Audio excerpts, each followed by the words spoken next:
Thursday, we usually try and get all the hosts that is available. Right now, we're going to start off with someone who we've been very happy to have on for Hampton Leftist. She also had been producing some really good and interesting content. Sabrina Sabs, welcome. How you doing? Hey guys. We also have my friend JB Font in the house, host of the JB Show. Yeah, Um, yeah, yeah. I know we are missing some faces, and I got my phone right here. I'm about to text them. Like, where you guys at? But for now, Roman's on his way. He'll be here shortly. is there echo? I need to put my earphones on. But it's cool. We're just getting started. I No, forgot. there's no echo. Okay, let me know. If you're in the chat, say hi. I always like to engage because I'm hosting today. This is my show, and you guys know I got some. I always like to cover news stories, but I also like to hear from you guys as well. Because obviously we can't catch everything. So leave some comments, some questions, and we can try to address it. Um, the thing that I want to focus on right now, because what we are trying to do at Fred Hampton Leftists, our primary objective is reframing the issue. That's why I have a Twitter. That's why I have a YouTube page. Found you. There we go. We got Mark in the house. How you doing, buddy? If you're watching, leave a comment. I like to engage. I'm hosting today, so we engage in the comments today. But what I like to do, I like to reframe the issues because when I follow politics, and this is something before I got a platform, before I joined Twitter, it's just something I was like scream into the void about. It'll be something I'll just be frustrated about. Is the constant framing of the issue, and this is something I've been discussing a lot. Where I'm talking about the last election, and I'm like, it was the dumbest election of my lifetime. The narratives that were coming from the progressives, from the liberals, from the right wingers, from the corporate establishment, it didn't really matter. It was kind of frustrating me. So what we want to do, we want to reframe these issues and want people to understand where the black leftists are coming from. I need to tell people not to call me while I'm live. It's cool. I'm muted that. People ain't calling me while I'm live. Malik is in the house. But let's reframe these issues, right? Because we got a lot of things we're going to talk about. But what's in the news right now, there is a meltdown over Ilhan Omar. And by the way, let me know how I'm sounding, guys. I did not set my audio up. But Ilhan Omar, people are melting down because she had a very mild criticism of the U.S. empire and of the state of Israel. And I want to get Sabrina and JB's thoughts here very soon. I'll start with JB because I can go all day on this, but I'm a host. I'm gonna let you guys talk. But Ilhan would be nice. Apartheid states are not democracies. Period. Amen. End of story. Thank you. So JB, before I go off, what's your thoughts on the comments? I'm gonna pull the actual quotes here very soon. But in a nutshell, she was saying that, and then she still was both sides of the issue, which is how I wouldn't frame it, because like when you have Hamas, they are literally responding to a legal land grab of their people. What would you expect would happen if we had Russia like invade Washington D.C.? Like, bro, like imagine. Can you imagine? That's how I view the Palestinian response. So I am further to the left than anyone else that we have in Representative Congress, right? So, but I'm not going to attack Ilhan and Bernie because we got way more bigger targets, but they're still progressive Zionists at the end of the day. But what are your thoughts on the response? Do you think it's fair, the response that Ilhan Omar is getting? What's your thoughts, JB?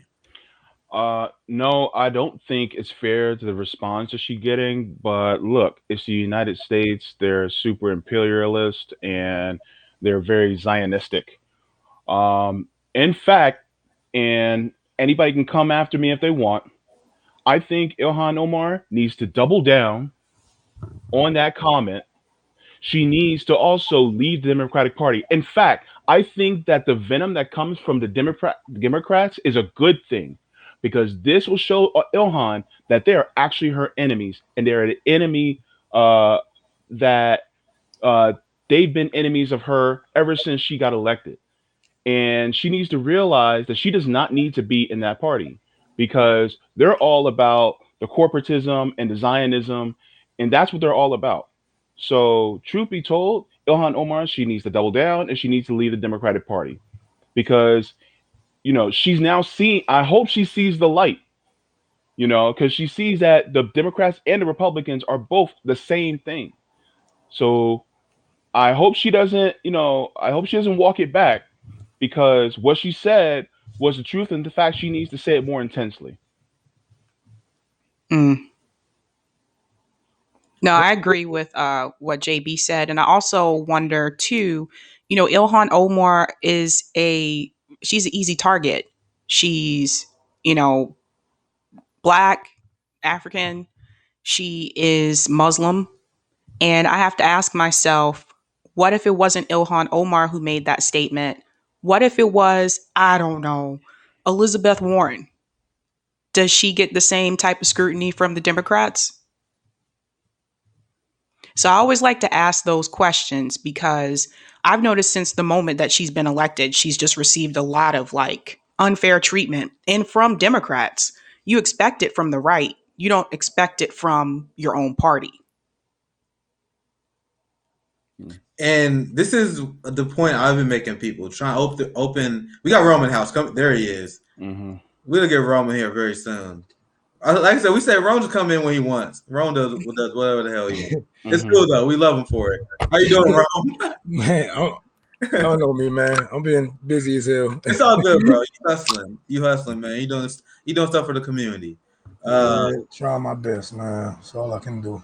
So when it comes to the response against Ilhan Omar, anyone who followed my tweets, anyone who followed my show, I criticize all politicians, and I find it very funny when people enjoy my content and people with friends of mine and people follow me until I target their favorite politicians.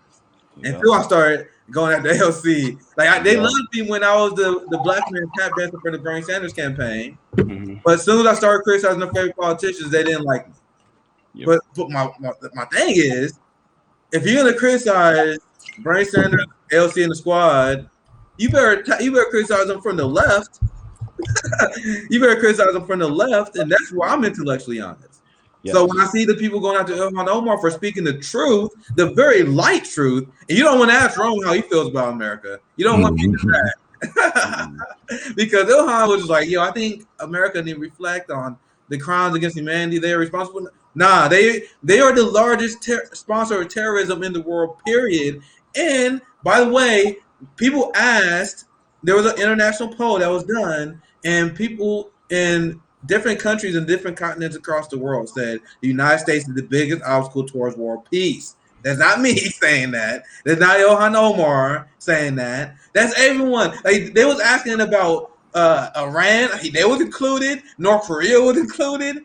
Russia was included in that poll. China was included in that poll. And they would still chose America. And you guys are in your little patriotic bubble who get upset when Ilhan say something that's very nice at the end of the day. It was very nice, very calm, very presidential in the way she presented information. Because if you ask me, the United States is the biggest sponsor of terrorism in the world. They're the biggest sponsor of the human rights. Right, Rome? Yeah. I can't even ask him. Oh, yeah.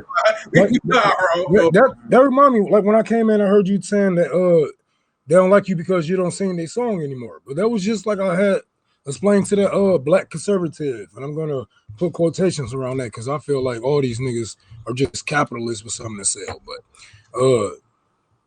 yeah, these motherfuckers gonna come to her like they had tried to come to her rescue. Yeah, trying to say, hey, she's proud to be an American and blah blah. Don't talk to her like that. And oh yeah, but once you say something bad about Trump, like oh yeah, I like Trump, but I don't like that he did this, that, and that.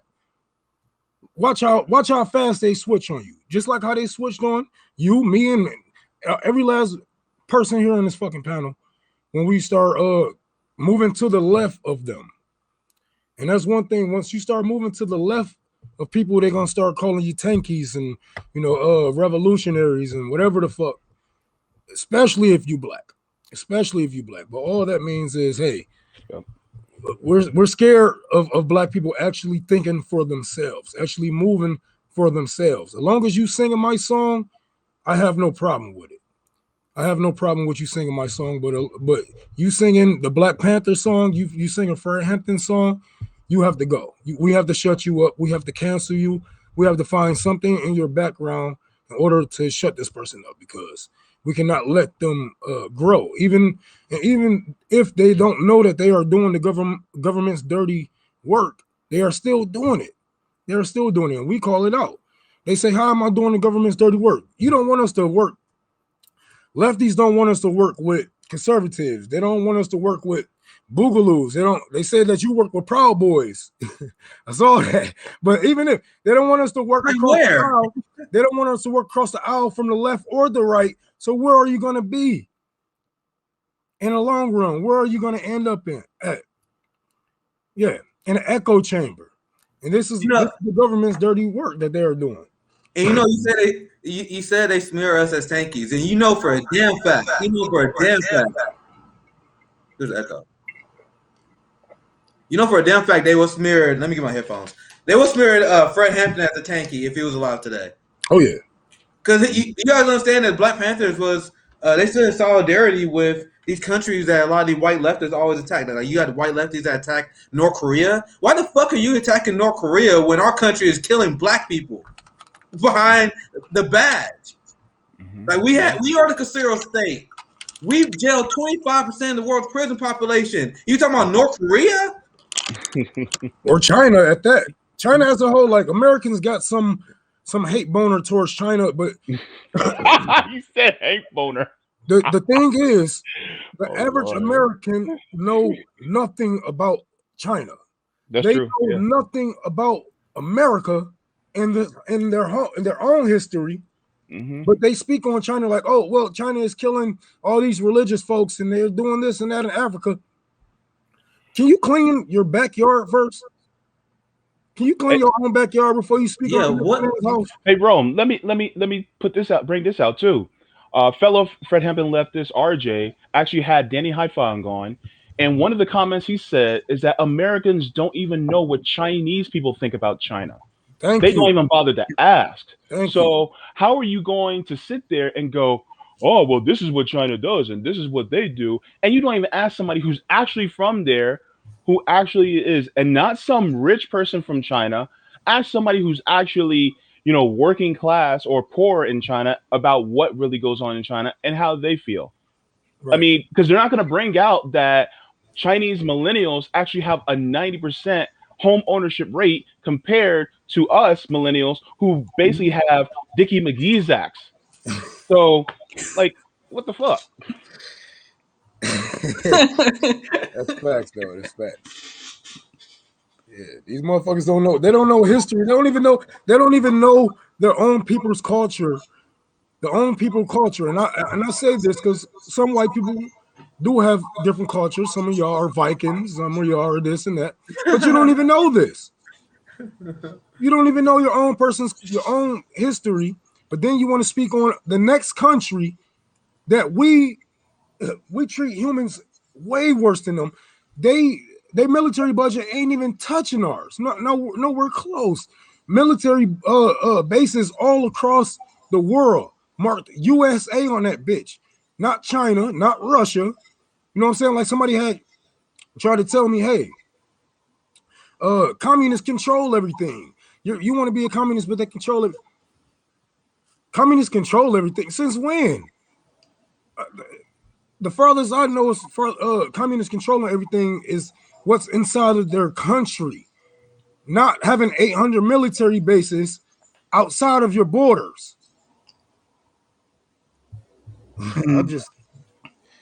That's control. That's real control. That's threatening. That's nuclear power control. That's real control. When you have a bunch of commies who want rich people to pay their fair share, and even if I want to tax you at 90%, oh well, you shouldn't be that rich. Especially when we have people dying and starving to death today. So hell yeah, I want to tax you at 90%. Hell yeah, I want to take away these homes and make them public. Hell yeah, I want to nationalize the airlines and every other thing that we done bailed out since 1980 something. Because it's ours and we didn't pay for it. We didn't been paid into our communism. Go ahead. And I So go ahead, want to Sabrina. jump in here for a second. A lot of my students are from China. And every year I ask them, like, do you want to get a job in the US? Most of them say, no, I want to go back home and work. And I'm like, oh, why is that? Because back home, I'm guaranteed a job. Mm. Here in the US, I'm not. And so I thought about that. What would it be like in the US if we were guaranteed a job? We don't even have that here. And not even just guaranteed a job, a livable wage. Hmm. That's And the there's whole thing. nothing You can that's guarantee what you want. there's nothing that was unreasonable said here because I say now, I mean, I'm critical of Bernie, but he still was a compromise because Bernie Sanders' wealth tax is a compromise. That is the moderate position.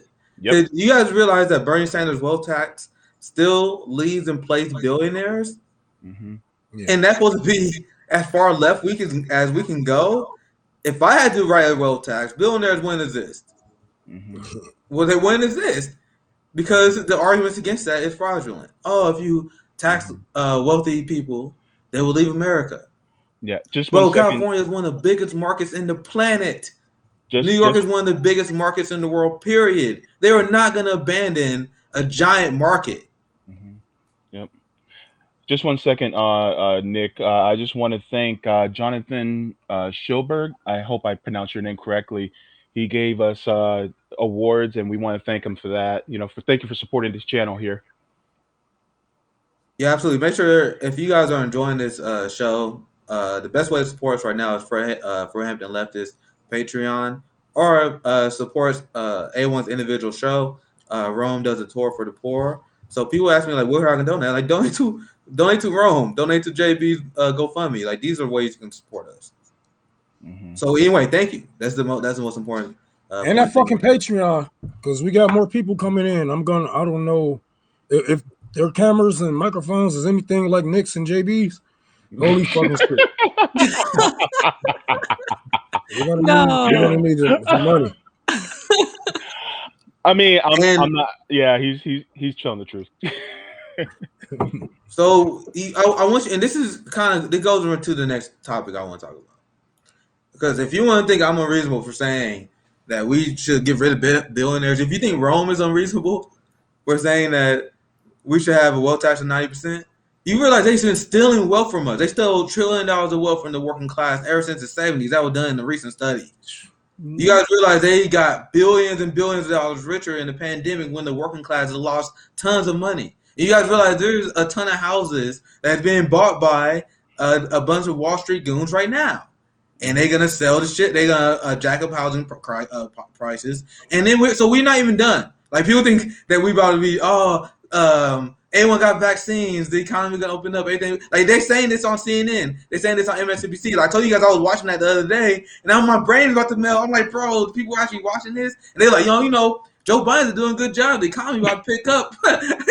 I'm like, bro, things are gonna get horrifically worse. And they did a heist. Floyd Mayweather fought Jake Paul. He was talking about it in a press conference. He's like, man, I'll be happy when I commit my heist. He bought this fight. There was a massive heist. I heisted millions of dollars with no effort. There was Floyd Mayweather saying. You know who else is saying that? The billionaire donors who donated to Joe Biden's campaign. Bro, all Joe Biden 100 billionaire donors is like, bro, we pulled a giant heist because all we did was donate a few $100,000 to Joe Biden and we got millions and millions and billions of dollars in return because of his policy. Because now he's helping them illegally cut unemployment benefits of workers so they will have less leverage to demand more wages. Me and CJ covered this on his show yesterday. We had a lot of jobs, and there's like a soft general strike, and Crystal Ball was talking about this on her show as well. The soft general strike where people are like, okay, we are not working for these jobs unless they pay living wages. So people were sitting out. If you had a pro-worker president, that pro-worker president would extend the unemployment benefits. They would implement a UBI, give them health care, because another reason why they will never give you Medicare for all, because if you had health care, that just give you another leverage over the employer, because employers use health care as a bargaining chip against you. So you'd be less likely to leave your job if you had 2 kids, we need to provide them health care. Yep. I know for a fact, I used to sell cars, and people hate that damn job. That job sucks. But I know people that selling cars because we had healthcare that we got through selling cars, and they had kids and they can't afford to leave that job. So there's a lot of people that want to protest. They want to be part of the Jones strike, but they can't because they don't have healthcare, and that is by design, guys. That by design. That's why they will never give you Medicare for all. That's why they can't even give you a shitty ass public option. Who Yep. wants to take over? I'll give Sabrina. I was got going a to lot say, to say. yeah, I was going to say I did some research in reference to the job market recently because I was trying to help my friend find a job. She's been looking for a job for like over a year. And I noticed that some of the same positions that were posted like 2 years ago, companies are now requiring like higher qualifications. So whereas 2 years ago, it may be you only needed a bachelor's degree, for those same positions, they're now asking for more education. They're asking for more years of experience. A position that asked for like 3 years is now asking for 5 to 7 years experience. It's the same job. So they're making it harder for people to get those jobs now who would have been able to easily get them 2 years ago. So it's harder for people to get a job, to get an interview, number one, to get a job. And I also noticed that the salary has decreased for those same positions, whereas 2 years ago, it was higher. And I think that's something that CNN, they're not talking about that. They're just saying, like, yeah, everything's about to be great. The economy's going to fully reopen. But they're not telling you how a lot of these jobs have changed. They're asking for more experience and they still want to pay you less than what they would have paid you 2 years ago. So people are still going to continue to struggle, even when the economy reopens. Oh yeah, but it don't matter to them because they got their blue devil in, so everything is back to normal. And yeah, they can go back to pushing wars on people and all that bullshit. Whatever the fuck. I haven't watched CNN in years, man. I don't know. The last thing I saw CNN do was push for war and push for oil. They was against Standing Rock. They was against Occupy Wall Street. Like, how can, even if you were a Democrat, how can you fucking sit here and watch that? How can you sit here and really not understand what they are telling you? Like, you just watch it just to watch it, and because it's not Fox News. Mm-hmm. Are you truly understanding what they are pushing to you? You know what I'm saying? Like, some people, that's why when they get on Twitter or they get up in the real world and they hear people like us or people that's to the right of them, they can't believe it. They like, hold on, the TV man told me this. The TV told me everybody liked Biden. The TV man told me that everything was okay, but no, everything isn't okay. These jobs still are shit, and we still should strike. And this is why it's important for us to keep on building lefty movements that's going to take care of one another. Because if we don't got health, if we don't have health care, we have to build some type of organization that's going to help us pay each other bills, or at least pay them deductibles for people to get care and shit like that. That way we're not waiting on the government. We're not waiting on your state or your worker for anything. Just call a fucking commie and you got it. And but that's why it's important, because fuck all this shit. Fuck this government. Fuck everybody that's in charge, all 300, 500 of them.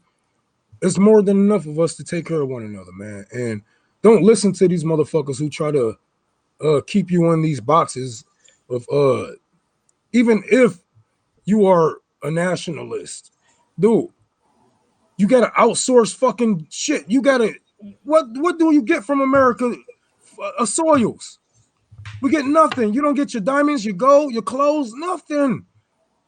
You call yourself a nationalist, but you still need to outsource and get the shit. So we have to talk to people in order to get this shit done. It's a giant con that they play. They sell the idea that Joe Biden. Who am I echoing from? Is the echo still there? Yeah, Right, you're good now. Okay, so they sell the idea that Joe Biden was the working class Joe Biden, and like it's supposed to be working class Joe, Uncle Joe. He's supposed to be the man of the working class. Donald Trump sold himself as, oh, I'm supposed to be the man of the working class. I'm supposed to be the nationalist. I'm supposed to be the populist in Rome. I'm glad you brought that up, because like while Trump was saying that in his tax bill, he was incentivizing outsourcing. And there was like no there in order to actually protect American workers and American products. So I want you guys to know that, like, stop listening to what politicians say. And you guys embarrass me when people say, "Yo, you see their platform, you see what they're gonna advertise." I'm like, you guys are, oh Jesus Christ. So these same people was pushing Joe Biden, even though Joe Biden had 100 billionaire donors, and you guys think they didn't get a return on their investment?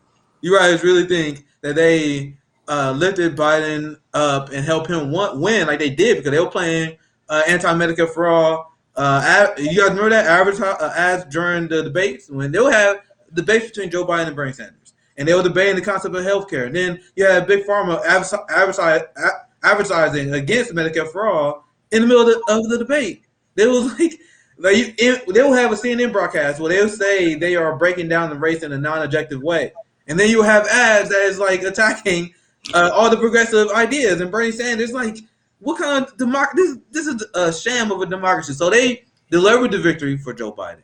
And trust me, Joe Biden, not forget them, because I want to present this. And while I'm hosting, I want to share this with you guys. I'm going to get A1's individual thoughts. Because you guys think, when I said that Joe Biden's waging a class war, I am not being hyperbolic. A great article by Matt Brunick, hopefully I'm saying that right. Biden is planning to illegally cut unemployment benefits. In the last month, governors of at least 19 states announced they will stop administering the special unemployment benefits because they are doing that, guys, because they're working for their donors, because they need to strip workers from their only leverage they have in order to increase their wages. So you have all these politicians are siding with big business, right? So this is what Biden said. He said when Biden passed the American Recovery Act in March, we was told that the pandemic unemployment benefits will remain available until September 6th while the labor market recovered. Now, just 2 months later, like once again, people that believe Joe Biden are children, naive children. Those benefits are being eliminated for millions of workers across the country with the blessing of the Biden administration. The lesser of two evils, guys. And now they explain the benefits here in this part. But this is the important point that you guys need to understand. People are like, oh, what can Biden do? Joe Manchin, Kristen Sinema, what can we do? Stop using them as excuses, guys. The Biden administration could and should ensure the law enacting these unemployment benefits is enforced as written. As Nell points out, that could take the form of forbidding states from cutting off PUA benefits. But instead, we learned last Friday that the Biden administration plans to do none of this. None of this. And people were apologizing for Joe Biden. People were saying he's doing better than expected. And people wonder why I said I wasn't going to vote for this guy. And this brings back what I was saying earlier. I'm going to start with JB, and then we go to Sabrina. I'm going to give you guys thought why I just broke down here. Mm-hmm. You had Joe Biden, his campaign was funded by 100 billionaire donors. You have literally weapon contractors. You have Wall Street. It was a coordinated effort for them to carry Biden across the finish line against Bernie Sanders. You guys think they did that out of the kindness of their hearts? You guys think Lincoln Project and a ton of George Bush right-wing neocon Republicans allied with Joe Biden for no reason? Like they were like, oh, we really care about stopping Trump. You guys really thought that people think that? What's your thoughts on this class war that Joe Biden's waging, JB? And then we do Sabrina after that. They got their boy. That's what they got. That's who they wanted. And it's just like the tweet that I put out, I think it was yesterday or the day before. I said, if you are a Trump supporter or a MAGA, and if you're disappointed in Biden, it was all about the personality. It was never about the policy, because they're doing the same damn thing. Like, look, let me be real. If I were a Trump supporter or MAGA, I'd be thrilled with Biden right now. I'd be so happy, because Biden, number one, Biden is not doing anything that he really said he was going to do. Okay, he repealed a couple of executive orders, but he's doubling down on everything that Trump wanted. Number one. Number two, he's even doing things that the right would love on the culture war. Because Biden is allowing private schools to discriminate against people who are LGBTQ. I'm sorry. Was that the person that you thought was better than Trump? But yet he's doing the same thing that Trump is doing. Make that make sense, motherfucker. Let me tell you something, okay? Because Joe Biden doing all this same shit, and you're still clapping for him and Kamala Harris, the black white supremacists. You're still clapping for them. Yo, you are they're not even getting played anymore. You already know you're being played. You're just you're you're complicit. That's basically what you are. If you don't want to be complicit anymore, then you need to stop supporting this shit. And guess what? It's 2021. In 3 years, just 3 years, we're gonna be back in the same thing, the same cycle, lesser of two evils. And then guess what? Everybody's gonna be like, "Oh my God, we gotta protect ourselves from Josh Hawley, or we gotta protect ourselves from oh, what's that pencil neck's name? Um, shit, whatever. Um, Tom Cotton, Tucker Carlson. Tucker Carlson, Stephen Yeah, Miller. Welcome. yeah. We Stephen Miller with the 5 head. We got to protect ourselves from him. And then guess what? We're gonna elect another right winger with a D in front of his name. And then guess what? That everybody's gonna be saying the same shit again. But guess what? All of us, especially us four, one, two, three, four, every single one of us, we're gonna be sitting there like this. Are you tired of being fucked over? Are you tired?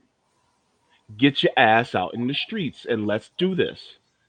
But the thing is that are you guys tired of it? That's the question. Are you tired enough? And I've told this, and I tell this especially to women. When you're tired enough, when you've had enough, that's when you make a move. That's when you do the shit you need to do. But here's the thing, you're not tired enough. You haven't been screwed over enough. The thing is that when are you going to change it? Because we're sick and tired. The uncomfortable are the only people that have a sense of urgency. So if you want to make comfortable people have a sense of urgency, you have to make them uncomfortable. That's all. So there's a good comment by Carrie. Name one single thing Biden has done for poor people over the course of his career, not counting those temporary child tax credits. That's not going to lift anyone out of poverty. And people who keep repeating that is driving me crazy because we broke down on this show. We was looking at the liberal policy guidelines. So I'm like, even if you give like they're saying people might get like $4,000, $5,000 more. But you understand the poverty guidelines was saying that let's say a single mother of two kids, she's out of poverty. They are out of poverty, and she makes over $21,000 a year. How is that realistic? And where in this country is that realistic? So I want you guys to understand, without me even having to debunk the baseline, I can tell you the framing is already wrong. That somehow that someone being lifted out of the capitalist definition of poverty is supposed to be a victory. A capitalist, as long as you got a roof over your head and you're not at the point of starvation, they're like, yeah, he good. So that's a good comment. Thank you, Carrie. I want to pass it to Sabrina. I was covering Biden's class war, and this is a part of the policies that the Democratic Party implement that hurts. Like, once again, who do you think is the benefits of unemployment benefits the most? People of color, disenfranchised community. It's a class war. It's a race war as far as I'm concerned. But anyway, what's your thoughts on it, Sabrina? Yeah, I mean, I think that Joe Biden is supporting corporations like he always has done. I mean, I didn't think he was going to change anything that was going to benefit people of lower class.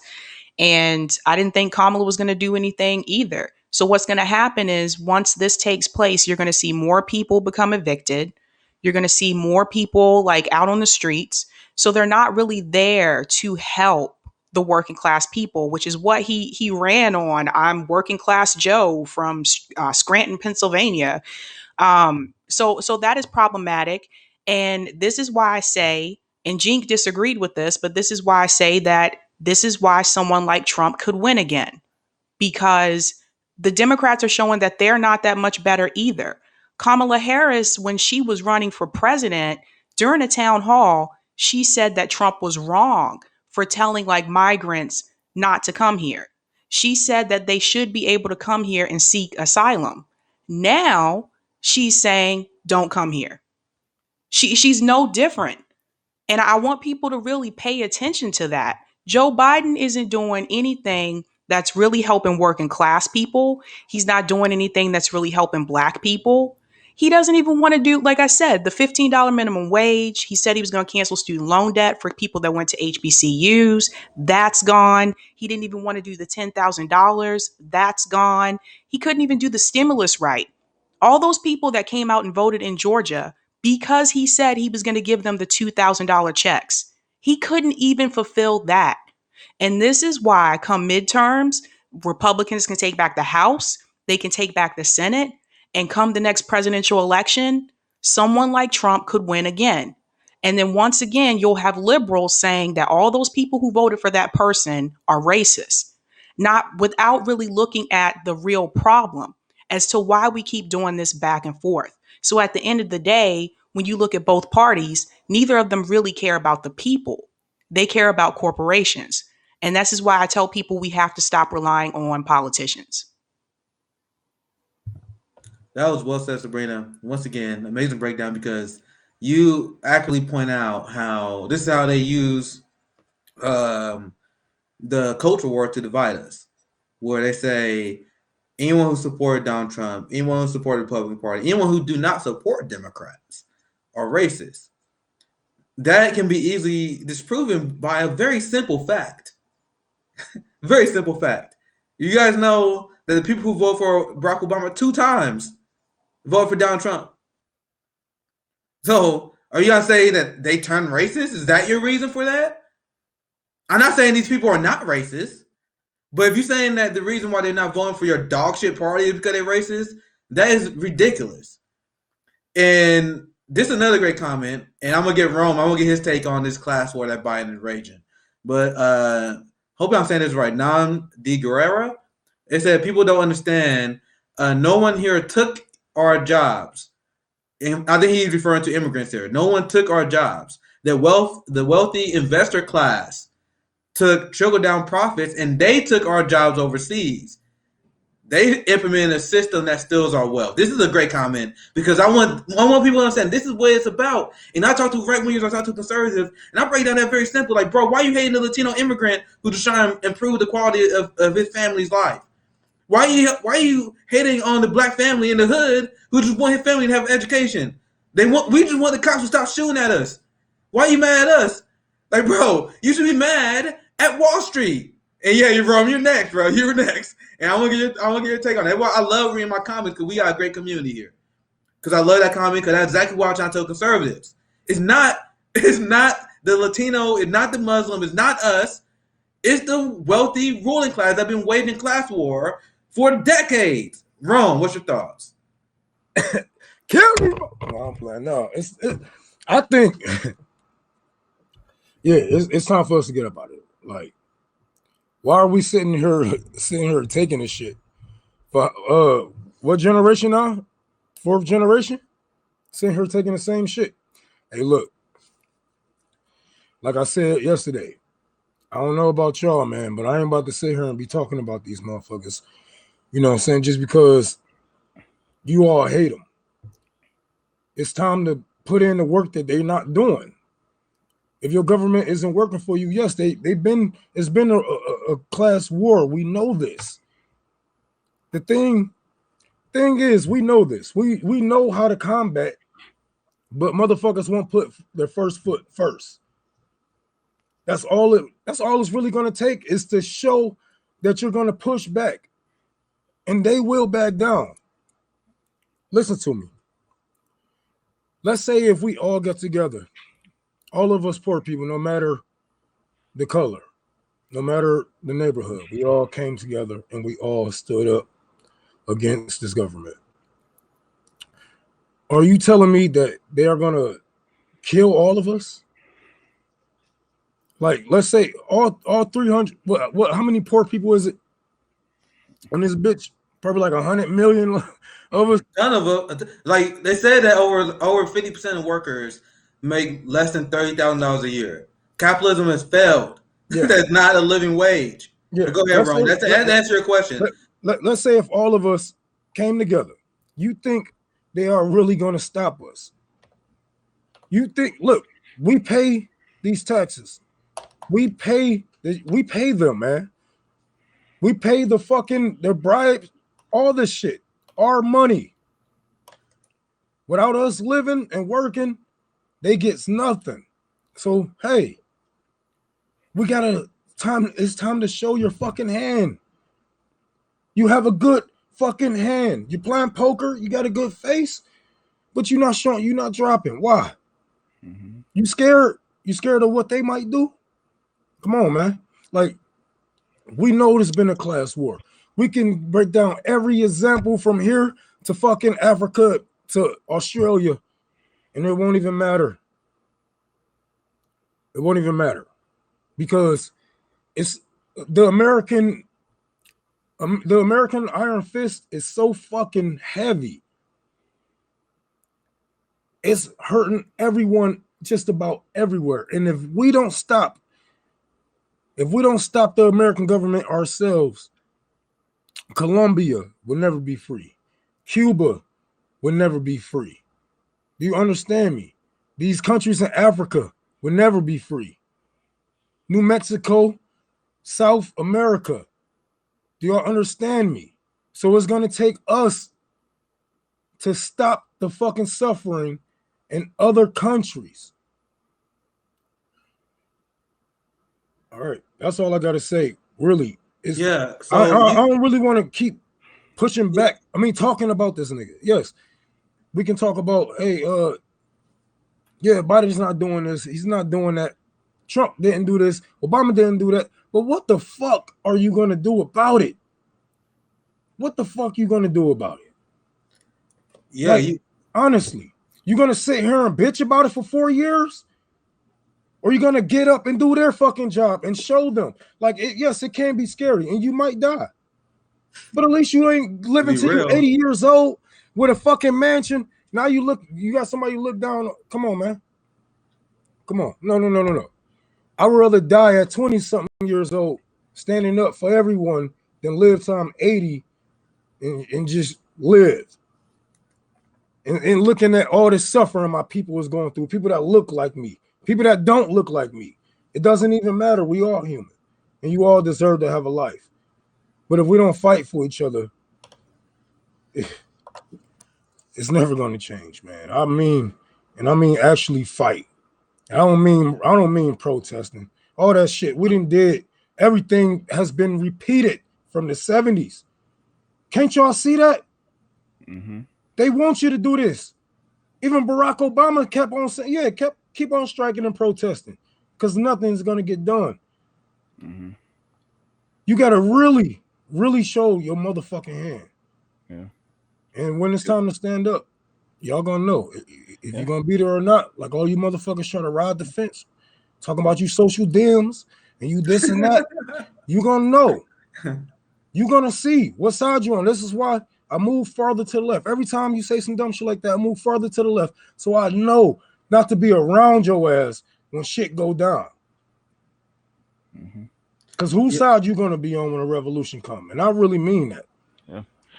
You know, and one of the things that I remember, am I echoing? I hear a little bit echo. Okay. But yeah, so I'm tired of, especially in the black community, our old heads holding up signs going, "We shall overcome." Like, okay, when are we actually going to overcome? When is it? Never. Because every single time we're singing, "We shall overcome," the wealthy billionaires are up there in their ivory towers going, "Look at the poors, they're singing." That's what they're doing. Oh, let's paint a Black Lives Matter on the road for them. That'll make them happy. Oh, you know what? They actually want a living wage. Oh, isn't that cute? Let's move it from 8,000 an hour. Let's move it to 10. Okay, we'll just give them just a little bit more. Let's give them a little bit more crumbs. And every single time we think that we can just overcome something, because they always talk a good game. And so, starting next year, late next year, yeah, about late next year, you're going to start hearing a lot more Medicare for all, a lot more Green New Deal, a lot more. Who knows what the next one is going to be? It might be reparations. You never know. But they're going to say all the key words, and then I'm sorry, I'm going to say this. A good chunk of you are going to fall for it. Yeah, a good chunk of you are going to fall for it, and then you guys are going to be disappointed again. And we've been through this road too many times. You know, uh, like for like what Rome said. Thing is if you're complaining and not doing anything about it, then do you really want change to happen? You know, um, Mhm. I I'm just gonna cut you off again because no, a lot of these motherfuckers don't. I'm gonna tell you the truth about them because a lot of these motherfuckers got generational wealth. A lot of these people that's talking for us have generational wealth. Their families have big houses and they have things to look forward to. So they don't like a nigga like me talking about a revolution or taxing they motherfucking ass because they know when shit go down for real. If we was to actually get communists to run the government in America, that they are next. And I'm not saying on a wall. I'm not threatening your life, but you're gonna have to pay. And just because, okay, the majority of people, if the majority, if black people lives get better in America, that doesn't mean everybody lives are gonna get better. Yes, it's gonna be better for people because we don't have to rob your asses no more. We don't have to scam y'all asses no more. You understand me? Yes, yeah. it's gonna be better as far as crime and shit like that. But nigga, we're gonna have our own jobs. We're gonna have our own schools. We're not gonna have to depend on you and your money, your mother's money, your daddy's job. We're not gonna have to depend on you. So you don't want a revolution. A lot of these social dems, these liberals, these motherfuckers really have generational wealth for real. Yeah. On my fucking mama, and they hate it when somebody talk about really changing the government. They say, "Hold on, no, we don't need the fucking. We just need to reform it. We just need to reform this. We just need to reform the police." You know that America was born in the blood of white supremacy. We gave birth to Nazis. We know that the police force is only made to catch black people. We have data right now to show that they only catch 2% of people that commit the motherfucking crimes, like 1% of fucking mass murderers. But you want to reform that when we can see them hurting more people on the internet than we can see them helping people. And just because they fucking play basketball in a hood one day, that doesn't mean hey they're they're changed. They're just like people. They're just like us. No, they are robots programmed by the state in order to keep you in line. They protect the state. And I So want to add no, a in. lot of these motherfuckers do not because they're in like they daddies. Their daddies are cops. Their uncles are cops. Keep it real. They don't want prison reform because they've got people that work in the prison system. They don't want us to abolish the police because they see black people as fucking animals. Go ahead, Sabrina. What are you about to say? Oh, I want to add on to something that Rome, because Rome just brought up a good point about liberals and social dems. This is important because me and Nico were just talking about this yesterday. Sometimes I wonder if we go back to the civil rights movement, if all of us were living back then, which side would they be on? And the reason why I asked that question is because it's interesting to me that some liberals or social dems, they can travel across the country to go be on someone's show, but if you ask them to come march in the street to protest against police brutality, oh, I can't do that. So sometimes I wonder about that. Like, if we were back during the civil rights Giant movement, point. which side would they be on? Would they be really out there fighting for civil rights? with us, or would they just sit back because and speak out against it? They'll say that they agree with it, but then they'll also say, but I don't know about that because it's not really popular, because the civil rights movement was not popular. Mm-mm. Would they just sit back comfortably at home because for the most part financially they're all set? Hmm. Hey, Sabrina, just to, and you probably already know this figure too, but for our audience, did you guys know that when Dr. Martin Luther King died, he had a 75% disapproval rating? Just because it's not popular doesn't mean it's not right. That's why I don't get. That's why I don't mind when people get upset at us, because I'm like, bro, I didn't expect you guys to like black leftists. Like when I burst your bubble about your red blue game, I knew that would upset people. I knew when we launched Fred Hampton Leftists that they would start coming after us. I said it on my show. I remember the week before we launched Fred Hampton Leftists, one of my last live stream I did on my YouTube channel. I was like, yo, when we launched this, the liberals are gonna be mad, but we're not gonna stop. And we're just gonna keep doubling down. But sorry, JB, I just want to add that because that was on the money. I want you to No, finish your thought. no, yeah. And so a lot of the things that we are talking about right now, uh, you're right. Like people like myself, I really don't have the ability to go out like I would like to. Part of the reason is because I'm immunocompromised. I have dialysis 3 days a week, so it's kind of tough for me. But there's a lot of people who they're not immunocompromised, they're not on dialysis, and then they'll talk about the fact that they agree with something, but then when it comes to actually putting their money where their mouth is, they just don't do it. And here's my I'm gonna get myself in trouble.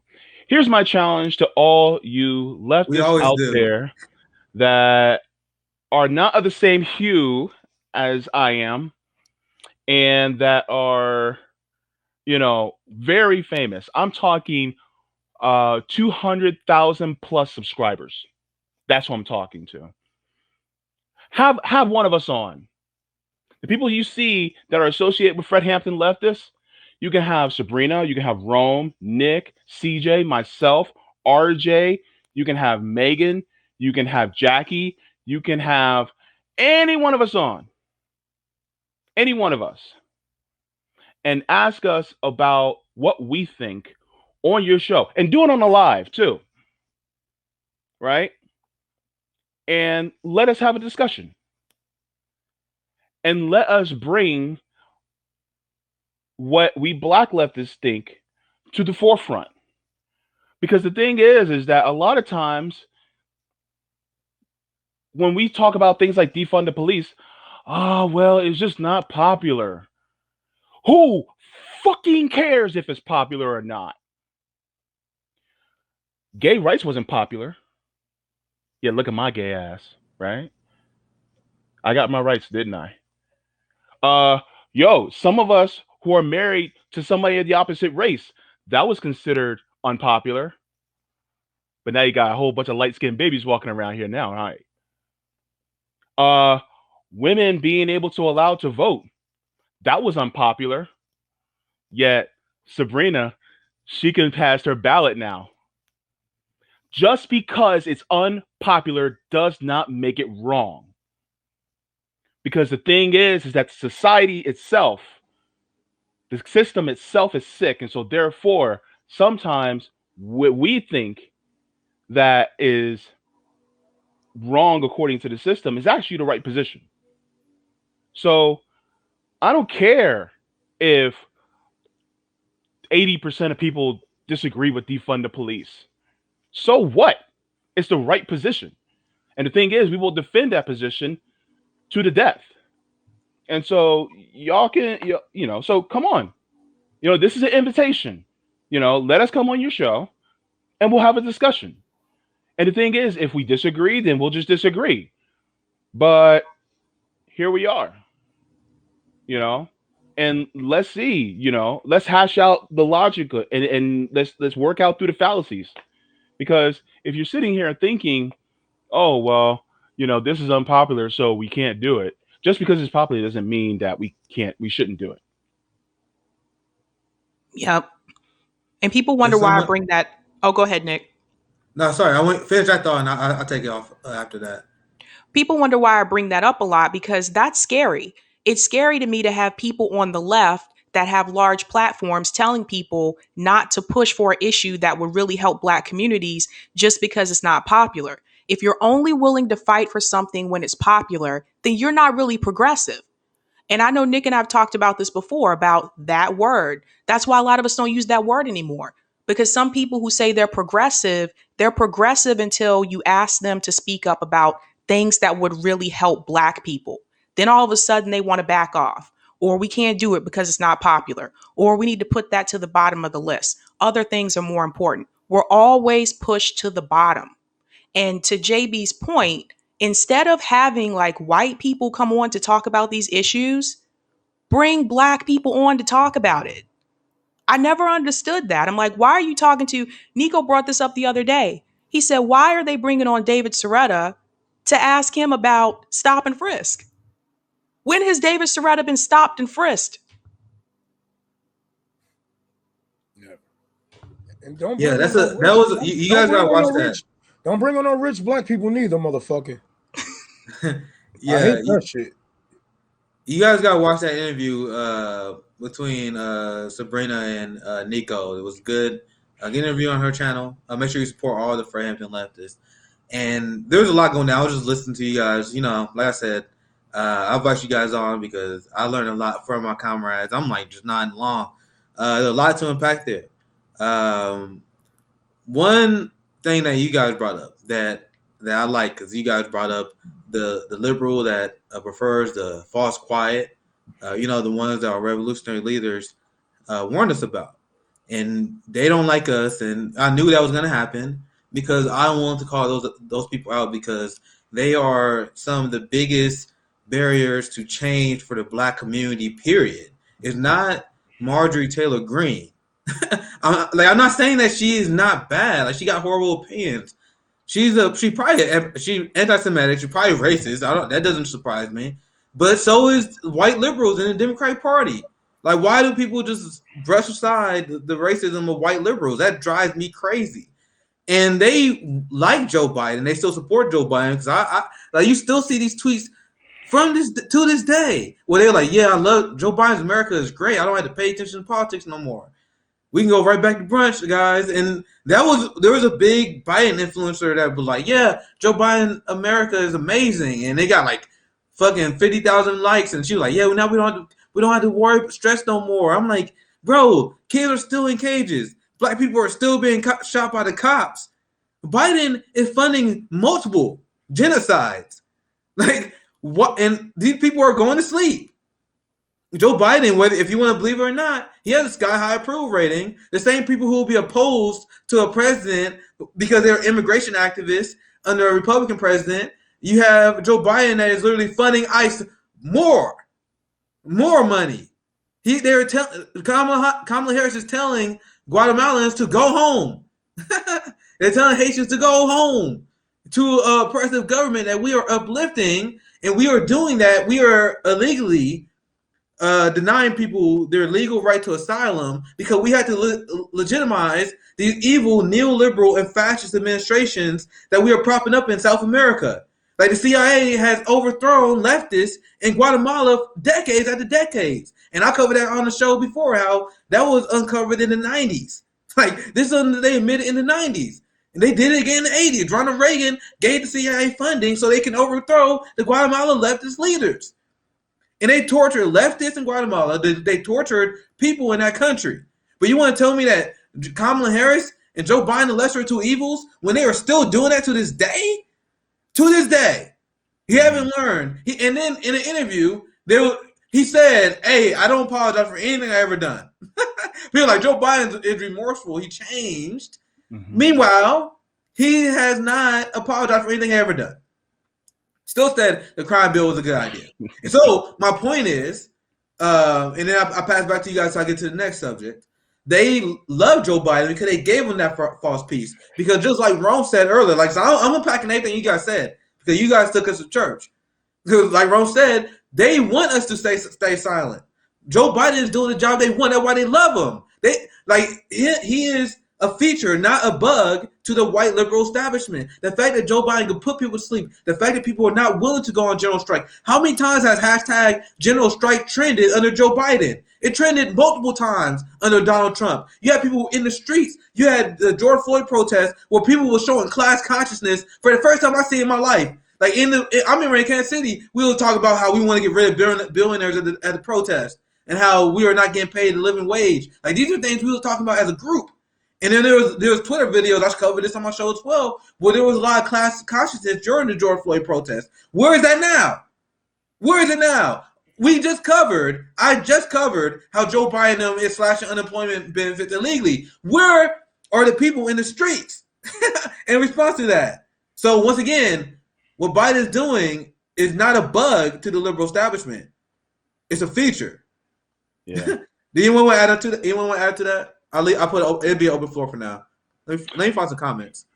Yeah. Want to give some the shout out to everybody in the comments right now. This is a great discussion. And there's been some great comments. And some of our friends here on Twitch. Biden is definitely a joke. But Biden is a joke to us who actually want things that people deserve.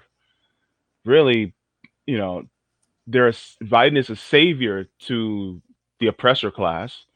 They love him, so, and we can talk all we want about, how, Biden is not doing the things that he said he was going to do, but he was never going to do them in the first place. Shitty public option. He's not even going to do that. He's what else he's not doing? He's not doing the $10,000 that he wanted to do for student loan debt. He is, probably going to do a mass deportation, probably more than Trump does. So really, there is not much of a difference, and I'm tired of all this. Oh, but he's better than Trump. No, he's not. And people need to get over that. And let me see. I kind of like what you said earlier about I think it was one of y'all, you or Nick, when y'all was saying if I was it was you. If I was a MAGA, I'd be thrilled. Like I was on a show, the Happy Hour. Oh yeah. And I was telling them, I was like, shit, if I was a racist white male, I'll vote for Joe Biden. Like, look at his policies, man. Like, who do they really target? The good and the bad. Look at the good and the bad. What is the outcome of these policies? Like, okay, if you're not nowadays, if you're not rich, you might look at Joe Biden a different way because of the Democrats with the NAFTA deal, et cetera, et cetera. Patriot Act that turned off a lot of conservatives. So, you know what I'm saying? If you're not a rich white male or a rich white person, you know what I'm saying? Like, it's like they doing the same shit. I mean, like, he even keeping Trump tax cuts. Like, I'd be happy as hell. Like, but I would have voted for Biden all around. They defending Trump in court now. They defending Trump in court, and this is such a great topic. Yeah. Because if you're a MAGA, now I think, like, why are you upset at Joe Biden? Like, you guys should be the biggest Biden supporters there are, because you guys don't like the Iran deal. Joe Biden not getting back into it. Nope. You guys wanted the immigrants deported. That what Joe Biden do. He deported shit out of immigrants. And he's finishing the wall. Yeah, he's finishing the wall. You guys are pro-Israel. You think that Palestinians don't have a right to exist. And Joe Biden, like, yeah, I agree with you. I'm going to help Israel accomplish their operation in Palestine. That's what they did. Joe Biden blocked a ceasefire, a UN ceasefire, 5 times. And then once Israel signaled to the United States that they finished their operation, their land grab, that they do every time they launch another offensive, Joe Biden, like, okay, let's do a ceasefire. Israel did a ceasefire. And then they help him with PR. That's what they always do. Same thing Donald Trump did. Biden did. So why are you mad? So that's why they attack him over stupid shit. Like, somebody had, Like somebody had told me, like, oh, I can't. I was like, Biden is worse than Trump. He was like, no, he's not. Blah blah. I'm like, bro, compare their records. It's like I can't do that because Trump don't have a political record. You fucking idiot, right? He don't have a real political record to go off of. So even if, like, okay, yes, he do. The 4 years that he was in office. Let's compare those to the fucking 50 years that Joe Biden was in office. Let's compare the worst bills in their record. And I'm telling you, Biden is the worst all around. 2 million Iraqis dead. 3 generations of black people locked up. Like there's if I was a racist white man doing Trump versus Biden, look, I would have been out there like, yeah. And that's why a lot of these social Dems, I'm telling you, they closet racist. They closet racist. They know that this nigga Joe Biden is racist. And no matter how many times we told them that, hey, look at my neighborhood. Like I had to really tell people, like, look, this man, he helped destroy Detroit, sent off jobs. You know what I'm saying? Like, come on, man. And they just like, oh, well, get over it. That was so long ago. People change. People change to what? Worse people or better people? Because I ain't see no change in this nigga. All I see is him grow worse.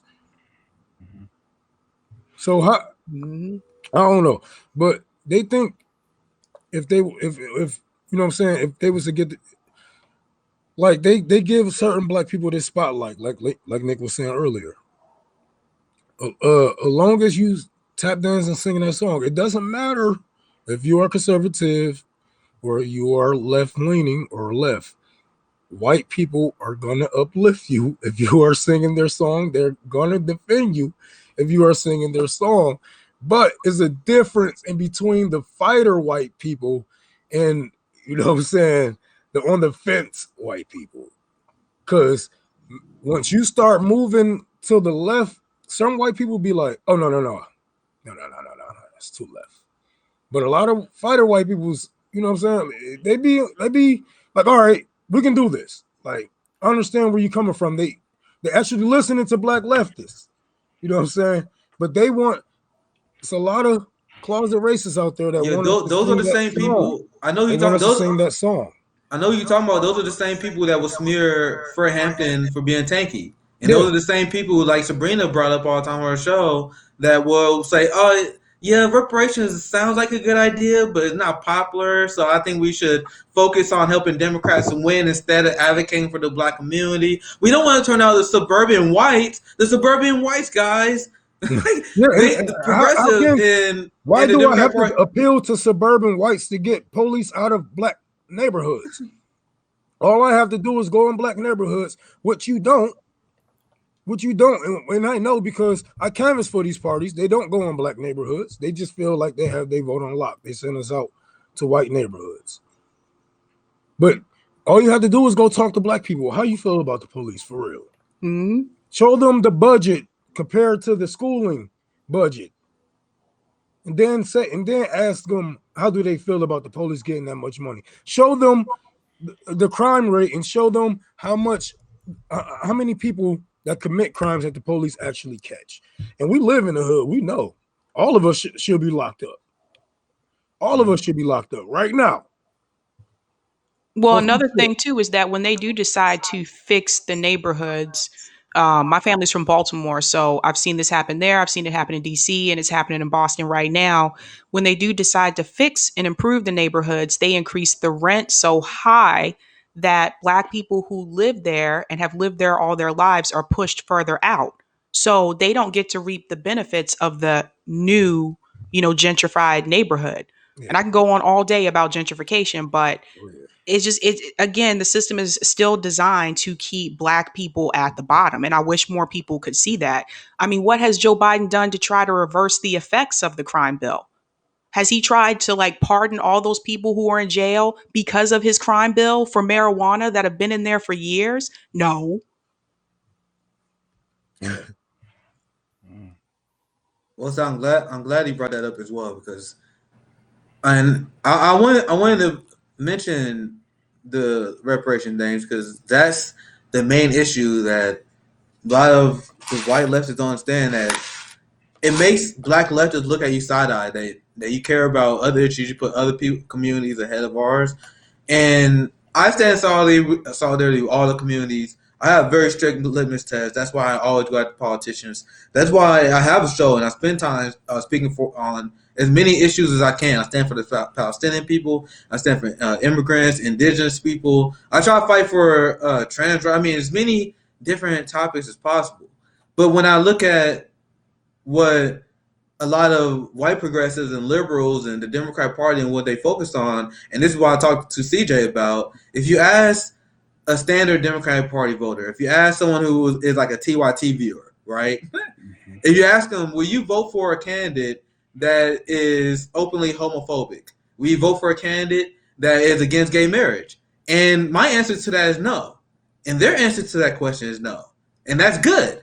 Mm-hmm. But why is the answer to that question for you no, but you will vote for a Zionist who is complicit with funding an apartheid state? So the crimes done against the gay community is like, okay, that's too far, but a crimes done against the Palestinian peoples, oh, not a big deal. Do you support reparations? Oh, that's not a big deal if you don't support reparations. But if you're not for equal pay, that's like, then that's too far. Why? Like, my thing is, I am for all those things. I don't want you guys better not smear me for saying this. I'm saying I'm for all these things, but why do you guys draw the line in the sand for some things, but then you guys just cut our community out? That's my question. I swear, this is the reason. It's not only why, the black community has a homophobic problem. We know this, but one of the reasons, like, it's like some petty ass back and forth with y'all. Oh, y'all don't fight for us. Y'all don't fight for us. Y'all don't fight for us. Y'all don't fight for us. And now, like, it's like, oh yeah, every time black people look up, everybody else getting something. Even Asian people, everybody is getting something, and it might not even be much, man. But you talk to these people, they got nothing. They have got nothing from the government. So every time when they look up and they see that you got crumbs, they're like, damn, I wanted some crumbs too. Like, man, fuck y'all niggas. But then it's so fucked up that we don't look at the big picture. You know what I'm saying? They taking all that hate that they even have against gay people, trans people, and just bubbling all that shit up and just exploding it out. But at a certain point, everybody has a point, because sometimes nobody really fight for black rights, like, for real. Like, you might say, like, a lot of I notice white liberals say, listen to gay black women and stuff like that, like, but they don't like, you know what I'm saying, or listen to black women when it's they always say that when they're pushing their narrative. But when it's black people, when it's black women say, hey, we want reparations, we want to overthrow the government. Hey, whoa. Not that black woman. Not her. Like, yeah, yo, let me ask y'all this.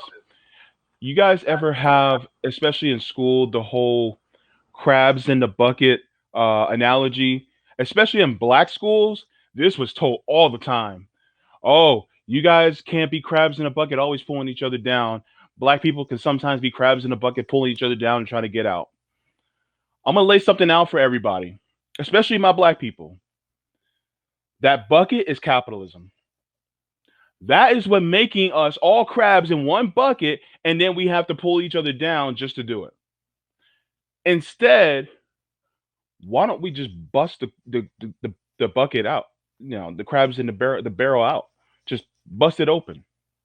And then everybody can spread out instead. Because this whole crabs in a bucket and trying to make one up over one another is stupid. And, a lot of times it's based on, for instance, I am practically, an identity politics dream. Okay. I'm black, I'm gay, I'm disabled. If I were a trans female, I would win the lottery. And so they look at people like me, and if I say the right things, oh, great, you're good. But if I say anything remotely what I've been saying for the last an hour and 15 minutes, they want to shut me up. And so the thing is that it's only as good as the loyalty to capitalism. And if it's complete utter loyalty, then they're with you. But if you want something that gives equality to all of us, they're trying to shut you up. This is why they don't like me. They don't like people like Sabrina, Rome, or Nick, or anybody else, because we're speaking the truth and they cannot hide behind our identity. Well said, JB. Well said. I send you a video. I want you to get ready to boot this video up. I appreciate anyone who's watching. I have a few stories to cover, and I want to get to this next one because I was actually talking to Ron Pacone, and he brought up an interesting topic to me, and it's something that I talked about for quite a while. It's like the media. We know the media is bad. Like Rome said, he haven't watched CNN in years, and I don't watch it, and I don't take it seriously at all because it's insane propaganda. And I let you know when I'm ready to play the video, JB. I want to do. I'm gonna set this up first, but I'm glad you got ready. I'll let you know 1 second here. And we just did a segment discussing how Joe Biden is just like Donald Trump, right? And we gave you guys plenty of examples where you guys should not be like, "Oh, I can't believe you guys saying hyperbolic state." Bro, we gave you guys a lot of examples. I don't want to hear it. The difference between Biden and Trump is you literally have the media who won't actually go after Biden, and it was really adversarial toward Trump. You have a lot of people in the media even acknowledge that. They even acknowledge the fact that they're like, okay, we was tougher on Trump because we had a grudge against him for going after the media. They admit this in interviews afterwards, after Donald Trump. I forgot the name. What's the guy who he's a big famous CNN guy, Jim Acosta. He actually admitted in an interview shortly after Joe Biden got in charge, he said, there's no reason for us to go after the Biden administration because the Biden administration, they don't lie as much as Trump. We covered why that's a lie. They said they were not actively hostile against the media like Donald Trump was. So he just admitted that the reason why they went after Trump was because Trump hurt their little feelings. Trump hurt their feelings. So fake news. That hurt their feelings. Man, that shit stuck because it was true. It was fucking true. At a certain point, that's at a certain point. That's when Trump was reaching over. That's why he have a 12% of black, you know what I'm saying, black voters. Like that, you might not think that's a big fucking number, but think about it, man. We're only 12% of this fucking population. For him to have even 12% of black voters, that's fucking crazy. But that's when he started reaching over. Because people, young people, black people that was in their 30s, 40s, they saw that shit. It was like, yeah, man, I'm tired of Democrats. He keeping it real. Yeah, NAFTA deal, NAFTA. And even after he said, what do you have to lose? A lot of niggas in the hood was like, what? Shit, man, I hate that he was right. Yeah, so what I always say is that Joe Biden, just like Trump, that's why I never had Trump derangement syndrome. The difference is the media does not cover they didn't cover for Donald Trump. They covered for all politicians before. They covered Barack Obama and he's a extreme narcissist too. A extreme liar. Joe Biden, extreme liar. They cover for him. Now, Jeb, you can get the clip ready. Because look at this interview that Brian Stelter had to Jen Psaki, who is Biden's mouthpiece. You talking to the lady who is literally the mouthpiece of the most powerful person in the world, period. And what do you ask him? I'll play the video and then I want anyone to comment on it. I'm not going to spoil it too much, but this is ridiculous. Play the video. Let's see if we can get through this. It's going to be what might lie ahead. Jen, thanks for coming on Reliable Sources. My pleasure. Busy summer ahead, infrastructure, election reform. What does the press get wrong when covering Biden's agenda. When you watch the news, when you read the news, what do you think we get wrong? Wait, Well, pause, look, pause, I think pause. some Sorry, of our James. Pause, muscles have pause. Hold atrophied up. a little bit over the I last. told you guys it's going to be hard for me to get through this whole video. I'm going to try to get through it. But you see that? You see the framing of that question? What does the media get wrong about reporting on the Biden agenda? When has anyone asked Donald Trump, like, have you seen anyone in the media ask Sarah Huckabee Sanders, oh, what do you think the media get wrong about Donald Trump? Like, what? You literally asking them, like, oh, are we being too hard on you? Are we being too tough on you? How can we frame your narrative, which we already do? We already frame your narrative for you, but how can we do it better? Sorry, you can let anyone got any thoughts before we let the video play? Because I'm not trying to interrupt it too much. But I got some motherfucking thoughts, man. Look at this nigga hair, bro. Get that shit up, man. Why do niggas hate? This how stubborn men are. You bald. You are clean bald at the top. Just give it up. You probably look better as a bald head. That's my fucking thought. Go back to the picture for me. I'm about to fry her ass too. Go back to the picture for me, bro.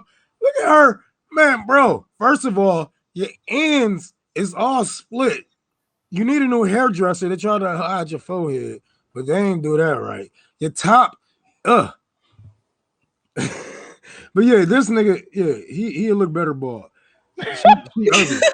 She ugly, period, because she's just a liar. I hate to know her in real life because she type to watch. You can watch her dog take a shit in your yard and be like, hey, your dog just took a shit in my dog would never. That's the type of lady she is. But yeah, this nigga, he need to cut that shit, bro. And that tie tacky. That shirt, that whole get up. Oh man, these niggas, bro. Yeah, what is we talking about here? I had stepped out. So anyone else got anything that has like we always gotta have a Rome roast session. Like it's not an FHO podcast. I'm just saying, bro. If we don't have Rome roasting at least one person. I've been cutting hair for 15 years and never in my life, like I didn't women, best customers. Man, like him, I'll come in, I'll be like, oh, you want a ball? Oh, no, just trim it down on the side. Trim it down on the sides, nigga, really? Man, I'm talking your ass extra, bitch. Yeah. Anything you want to say, Sabrina? Because we got fancy clips, but I think that's a very important part to stop because that will flag me. That question is insane to ask someone like she is the mouthpiece of the most powerful man in the world, and your question is, how can we do better covering you? What can we do? How can we be more pro Biden than they already are? They already are, but apparently. Go ahead, play the clip. Listen to Jeremy Pasaki's response. I want you guys to listen to this. Last few years, and there isn't a lot of memory or recent memory or longer memory on how long it takes to get legislation forward or how messy the process of negotiating and the process of getting legislation across the finish line can be. So we understand everybody's always looking for a deadline, a timeline, things like that. But at the end of the day, our focus is on getting these bills across the finish line, doing it in a bipartisan way if we can. And we certainly recognize that can be messy along the process. So I don't know if that's the press getting it wrong. I'll leave you to the critique of that, Brian. But I think sometimes we forget how strange the last 4 years were. And when we return to a place where democracy is working, where we're talking with Democrats and Republicans. Sorry. JB, go. Oh, my God. I should let finish. Let finish. Like this, there's so much wrong here. There is so much wrong. There is so much wrong here. No, let the video bills finish. and legislation passed. It feels foreign, but this is actually how it's supposed to work. There are times in your briefings where you seem so comfortable. Then there's times where you seem frustrated by the lines of questioning. Bipartisan with who? Okay, that's the end of the clip. Okay, go back to the JB. That's like when I tell you guys that the United States is the most propagandized country in the world, period. This is what I mean.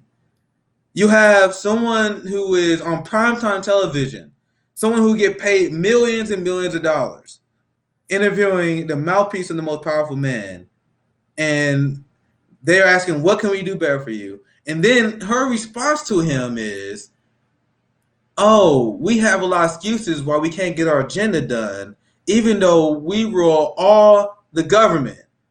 And you understand that the Biden administration have been giving you guys excuses that doesn't make any sense whatsoever. So when they said they're not going to include the public option in their budget, you know the excuse they gave you? They're not even trying because they know the media is not going to challenge. They said, "Oh, we can't do the public option right now. We're going to wait till later." What? How does that make sense? If you are going to get a public option, now is the time. You're going to get it after 2022? You're going to risk seats? What if you lose the seats? When is the better time? You got this chance to do reconciliation. That is the plan, nigga, and we know this because we saw this with Barack Obama when he lost 1,000-some seats after he didn't get anything done but bailing out Wall Street and bailing out every corporation that he can fucking put his fucking hand, get his hands on in the cookie jar of that corporation. Like I was explaining to people even back then when Barack Obama was running, I had conservatives telling me, "Look up Obama, look up this and that, blah blah blah. He's getting more funding than John McCain." I'm like, what? Oh shit! The military-industrial complex is giving Barack Obama more fucking money than John McCain. Yes. And now look. Yeah. Look how much money he didn't gave the fucking military. Look, he gave military weapons to the police. Now look, this is, and you know what? I don't even feel sorry for y'all niggas no more, bro. Like I don't even know what to say now, because sometimes when people complain about shit in person to me and shit like that, like they always hit me with that, "Who you vote for?" and this and that, blah blah blah. Same people, I turn that shit back around. Every time they sit here and complain and shit, "Oh, Rome, what are we gonna do about this and that?" Because I'm the only one that's really political, you know, politically involved in shit, like in my peers. So I'm like, nigga, who you vote for? Ask them, bitch. Don't ask me. You know, one of the things I wanted to give you guys a little introduction. Introducing the White House, it's going to be introducing the new White House Assistant Press Secretary, Mr. Koldak Sack himself, Brian Selter. Think about every single time you watch mainstream media, they are the press secretaries of the government. They are always going to be the press secretaries of them. They're always going to hold water for them, carry water for them. I'm sorry. They're always going to be the ones who are basically telling you that what they're doing is okay. I don't care if it's Fox. I don't care if it's One American News Network. I don't care if it's MSNBC. I don't care if it's New York Times, ABC, NBC, CBS. It doesn't matter. Thing is that you got a bunch of millionaires telling you what to think and what to believe, and then they're being paid by a bunch of billionaires. And the billionaires are also on the other side giving money to the politicians just so that they can have what they want done. So everything is basically against you. Yes, you. So the thing is people keep talking about, "Oh, well, Biden's going to be doing all this nice stuff." And then when we say that he's not, then they want to say, "Oh, but it's only been 5 months." And it's like, yeah, he had 100 days to get the shit done and he hasn't gotten it done. So therefore, guess what? It's not going to get done. And he never wanted it to get done. I wish. Yo, let me ask, Sabrina, let me ask you this real quick. Sabrina and Rome. Okay, Bow, if Biden was what the right accused him, and by the way, that's a whole game that they're playing too. They actually don't really accuse Biden of that. They just want to gem up the base. But anyways, if Biden was actually what they accused him of being, how would y'all feel? Let's start with Sabrina. I mean, it's just her response didn't make any sense because you have all three, you have the House, the Senate, you have the presidency. And when Joe Biden was running, what did they say? Like every time during the debates, what did the media say? What did the moderators say? What did he say on the stage? Is that he was the only one on the stage that had more experience working across the aisle and he could get those things done. Doesn't seem to be working out too well. How's that working out for Joe Biden right now? Him working across the aisle. And so I think it's just they're coming up with excuses. Like they're blaming everybody but theirself. They're blaming Joe Manchin. They're blaming Kristen Sinema. Um, they're blaming like legislation taking too long. Like this stuff just doesn't make any sense. When Trump came into office, he got things done on day one. Day one. Look at all the things that he did, like immediately. So when people say, "Oh, well, Joe Biden's only been in office a couple of months," I don't care. I don't buy it because when Trump came in office, he did things right away. Yeah, it doesn't make sense. Like we were saying beforehand. Now, I'm sorry, I'll let you finish your thoughts, Sabrina. We were saying beforehand that if Biden's going to do anything, it will be his first 2 years because he has control of the government. The fact that he could use all these tools to advance his agenda, he has ways to get these things passed, and this is your only chance to get it done. And so the idea that we actually gonna do this later. We can't do cancel the student loan debt. We're gonna do that later. That doesn't make sense. You can just do it right now with executive order. They said, you know, and I want to get your thoughts on this, Brenda, because I didn't mean to cut you off. They was asked about decriminalizing marijuana, and they said, we were too busy implementing our agenda to end the new Jim Crow. Like that doesn't make sense. And then the media is so complicit with Joe Biden, they don't push back.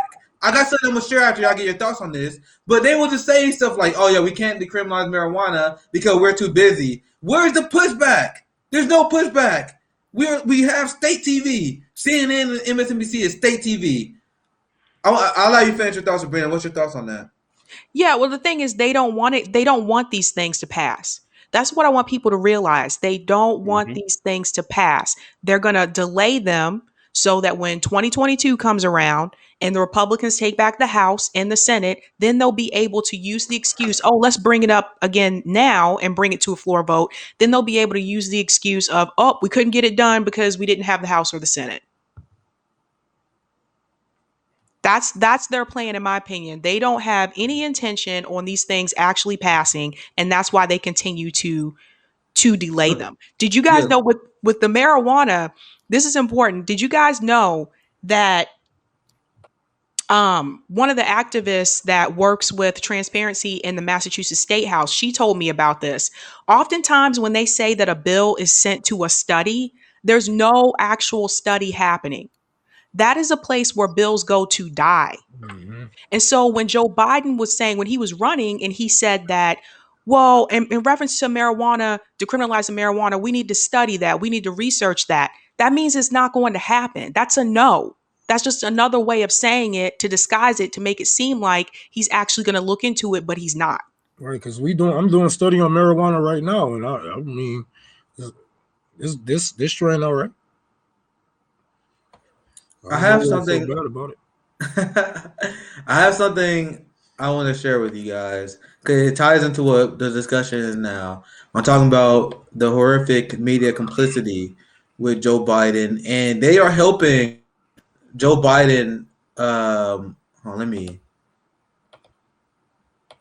had to make an adjustment here. They're helping him sell to the American people why they are not passing their agenda. I was going to share this with you guys. We were talking about Biden propaganda. And this story I covered before, but actually it's really hilarious because it's so bad. And people wonder why I'm critical of the squad. I'm critical of the squad and Bernie because they help this stuff. They help them write these stories. Health insurance public option might be fizzling. The left is okay with that. Rome, are you okay with that? Sabrina, are you okay with this? What? Who are they talking about? Who the fuck told them that? And then if you look in the article, it's pretty much the people, the frauds in the progressive caucus. The people who, if you're anywhere left of center, you should be going to war with these. Look at this, how bad the media is. How is Tim Kaine anywhere near this article? What? And what? This is manufacturing consent of the highest. Like, how is Tim Kaine considered a progressive? How is this? How is he part of this article at all? Right? Tim Kaine can't even go left, even if he was doing the cha-cha slide. And once again, this is the narrative that comes out from Democrats that the media is helping them plant. He said there's a million things going on right now, and this is their excuse for why that Biden can't get the public option. And you have a lot of these officials that are being quoted here. Tim Kaine is actually one of them.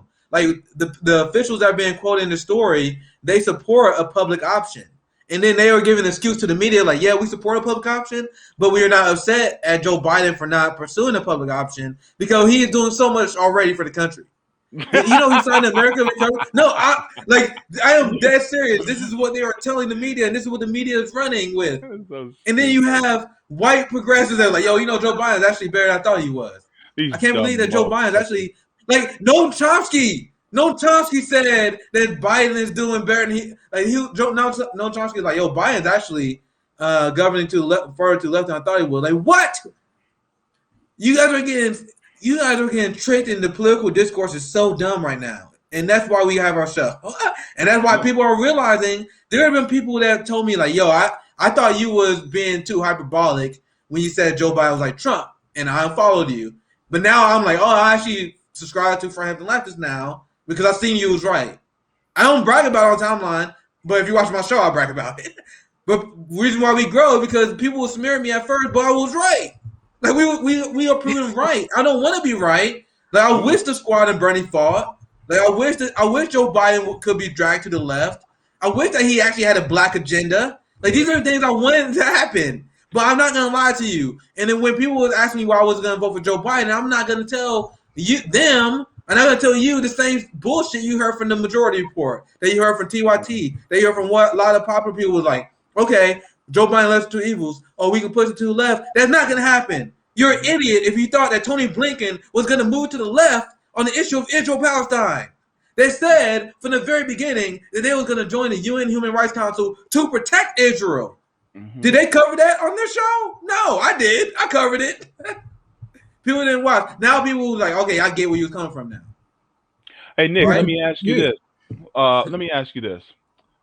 What happened with Ice Cube and the whole contract with Black America? What happened? They was mad at Ice Cube, and Ice Cube was right. I think Sabrina. I think I saw you cover. I don't want to get it wrong, but I think I saw you. I know Nico covered it for sure, and we was like, and pretty much all Black leftists, when they covered the issue, we was like, he's right.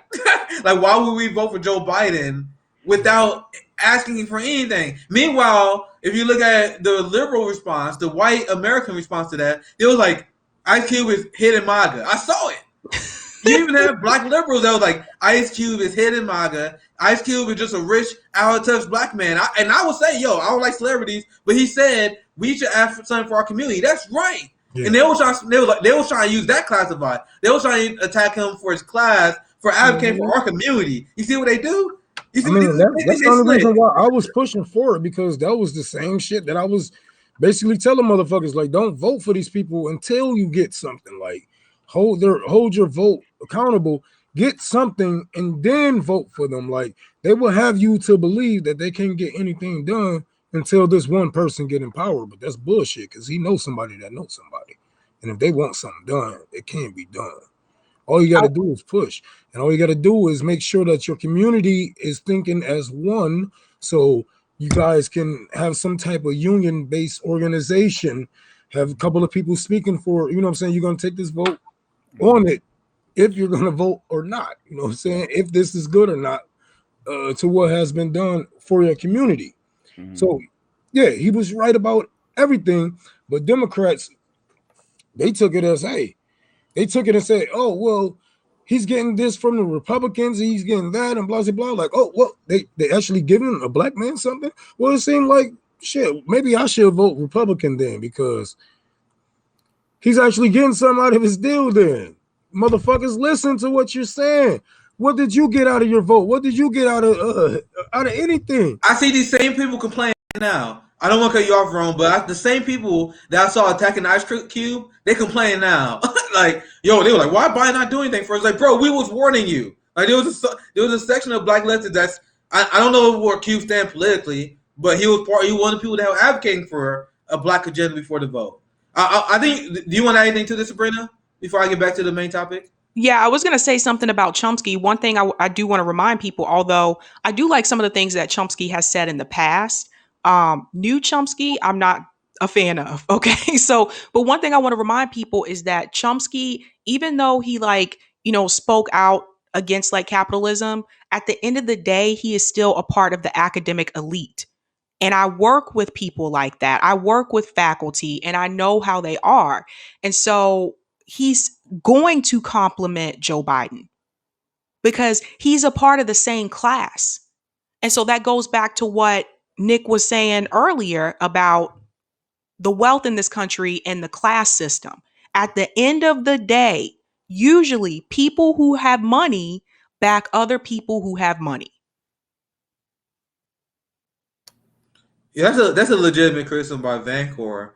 My only problem with Ice Cube is not him saying anything until after the primary. Bro, you guys know how I am. I don't worship anyone. I will give him credit for being right there, but I do think there's a lot of people that talking big now that you had a chance to support these policies. Like there are people that talk big on reparations. They say they support reparations, but the only way we can make it electorally viable is by propping up a third party that support it, because that sends the message that if, for example, if you have Green Party hit 5%, and then you have vast majority of Black people that support the Green Party, that shows like, okay, there's a political will for reparations. Yeah. So I'm asking for you guys to advocate for it and put for it in any avenue that you have, right? That's what I want people to keep in mind. That's what I want them to actually do, like advocate reparations on a local level, like elect local politicians and fight for local politicians that support it. Stop fighting for the Democrat Party that don't give a fuck about reparations. Like you had candidates that were supporting reparations, but you guys didn't give a fuck. Like I had a lot of issues with Marianne Williamson, but she talked about it. But you guys smeared her as the cuckoo lady. Once again, I got issues with her because she had some issues on foreign policy. But she was good on reparations. But where was the love there? I'm not even asking you to vote for her. But you guys going for Jim Crow Joe instead? You know, we had a candidate, a female Black VP that was for reparations. Where was the love? Where was the love? I'm not even saying that electoral politics is the road to reparations. All I'm saying is I'm willing to do whatever it takes to raise awareness and back it whenever I got a chance to. And I want other people to do that. And I want to make one last point to get back to the original topic, because we got 15 minutes, and I want to give everyone a chance to plug what their upcoming events are soon. So I want to wrap up this last topic on Biden media complicity, because we talking about press secretaries, and Rome actually brought up a good point. He's like, I think it was Rome. He said, like, you have CNN, all these people are the press secretaries of the president.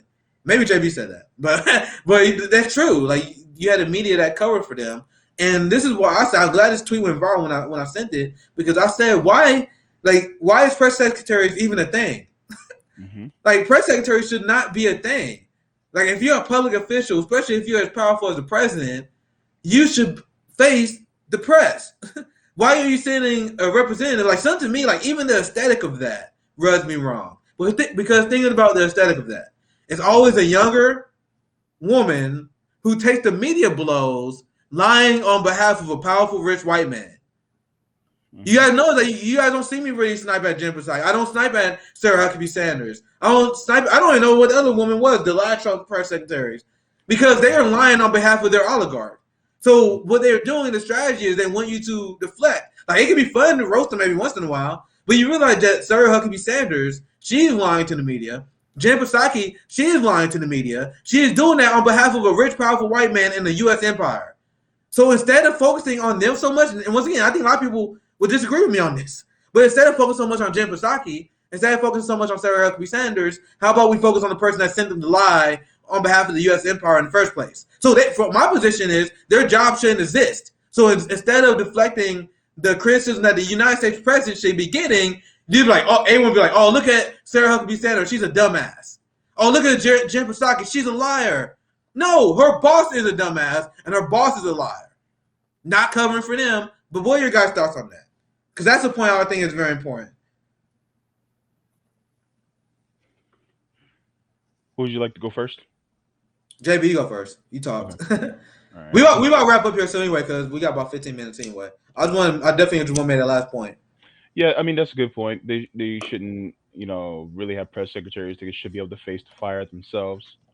And so But at the same time, the media is complicit anyway, and so a lot of times they're gonna probably throw probably more softball questions.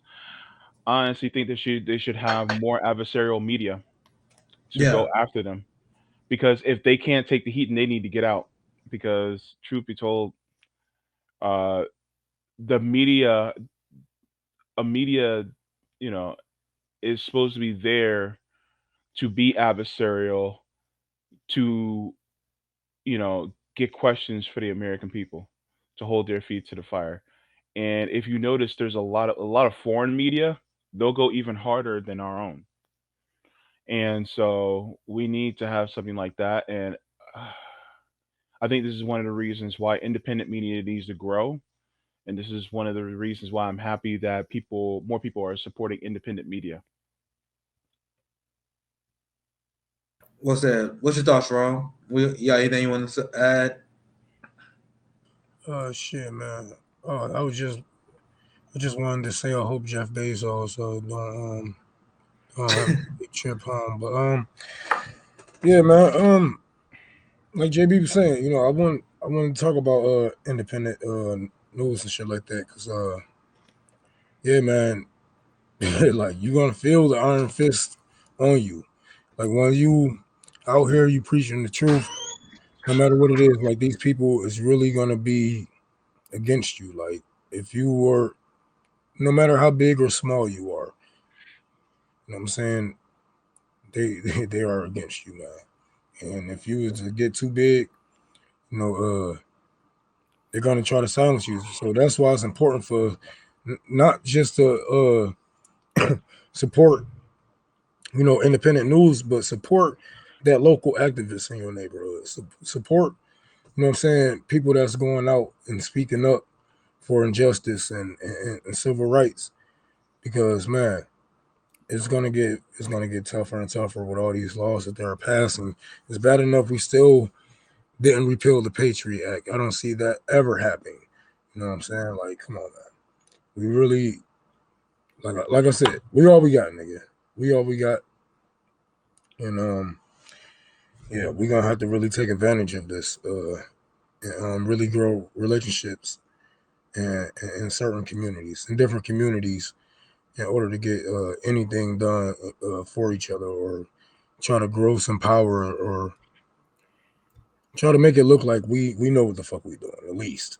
But yeah, man, we gotta support each other, no matter how big or small the person is. That's all I'm gonna say. There's a good comment. Good friend of the show, Gene. He says, or they say, these people are millionaires. They literally do not think about us. We are practically invisible to them. And people can laugh all they want, but that's why I call myself a citizen journalist. That's how I got started, because when I was canvassing, I was using electoral politics as a tool to tell the stories of our community. I was going to South Carolina. I was talking to the black community. Why don't CNN have programs where they send Anderson Cooper to communities and ask them what is going on with you? What is the government not doing for you?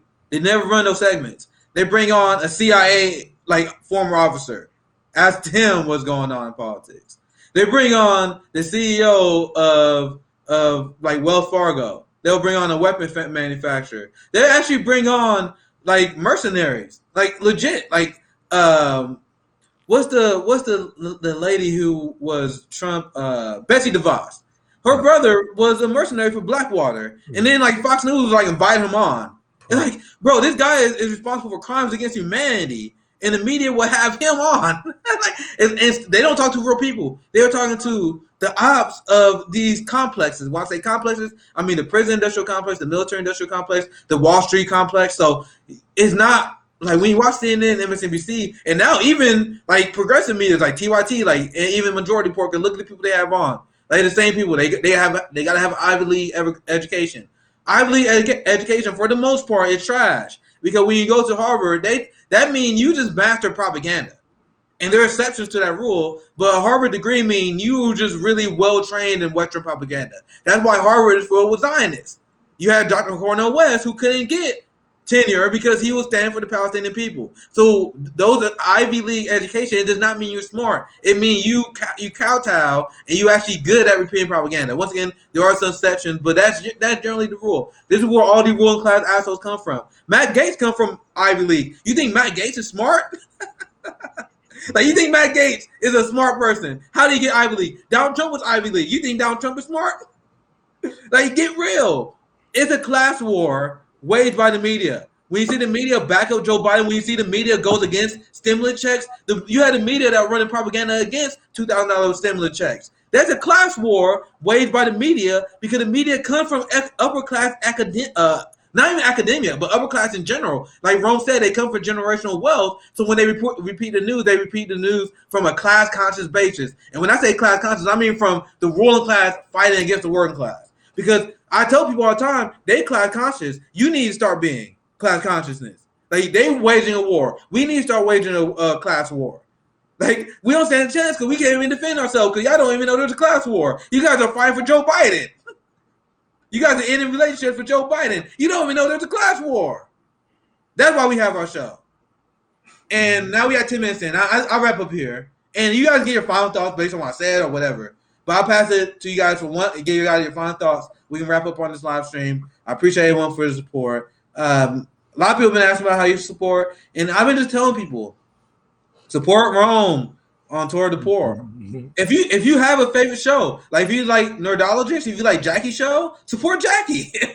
Like if you like JB, if you tune in every Sunday for the JB Fun Show, donate to his Cash App. Like, this is until we get some like super chats, and as we continue to grow, you got more mechanism. And if you want like more the links, we got our website, Hampton Leftists, FredHamptonLeftist.com. You can find our individual links. I'm not even asking you guys to donate to me. Like, if you like RJ, if you like Revolutionary Jargon, if you like Sabrina's show, donate to her. Like, this is, for now, this is how you support us. But for now, I'll start with JB. You go first.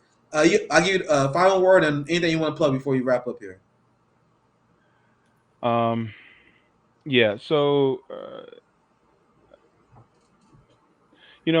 one of the things I want to say is I am deeply grateful for all of you in the comments. I may have not been able to get to all of you, but I do appreciate every single one of you. One of the things that we realize is that there has to be solidarity among all of us. You all are the power that we need in order to make change. If I try to move something with just my pinky, I'm not going to be able to move much. The more fingers you add, the stronger you are. A lot of people know this analogy. The more of us there is, the more strength that we have. This is something that people like Afeni and Rome have been advocating on the ground. This is what all of us at Fred Hampton Leftists have been advocating for quite a while. And the thing is that there's always something that we can do, even if we can't get our feet on the ground out there. There's something that we can do in order to push this truth that we deserve better. So I want to encourage all of you to do whatever you can. Like, for instance, Nick was saying that he'll give some boxing lessons or something, for free. That's his version, of mutual aid. I do it Mutual all the aid, time. yeah. I mean, mutual and giving mutual aid can just be. I know it sounds small, but just DMing somebody and saying, "I know you're going through a lot, but just realize that we're here with you." Just something like that. Mutual aid, not just in material, but also mutual aid and moral support. That also helps. And do better for people. Make the world better. Leave the world better than you found it. That's my motto. And if you do that, then the world will be a better place. On Kamali Rose will be on my show on Sunday. Nice. And I'll also be doing a special primetime episode of FHL on Sunday at 7 p.m. We're going to have Michael Tenavasa, also known as non-voting felon, back on. We didn't have enough time because he came on a little bit late, but we're going to finish up and go over a few more things. So stay tuned for that.